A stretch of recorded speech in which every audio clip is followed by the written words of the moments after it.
ஆஹா, எனக்கு ஒரு மீன் கிடைச்சிருச்சு.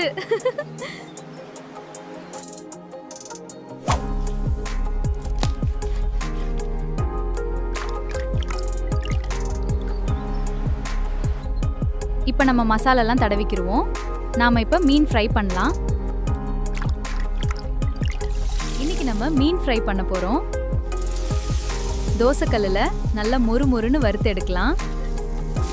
பாருங்க நம்மளோட ஃபிஷ் ஃப்ரை. இன்னைக்கு நான் நம்ம வீட்டு சமையல்ல மீன் ஃப்ரை சூப்பரா இருக்கு. வாங்க சாப்பிடலாம். இந்த வீடியோ உங்களுக்கு பிடிச்சிருந்தா ஷேர் பண்ணுங்க, கமெண்ட் பண்ணுங்க, லைக் பண்ணுங்க.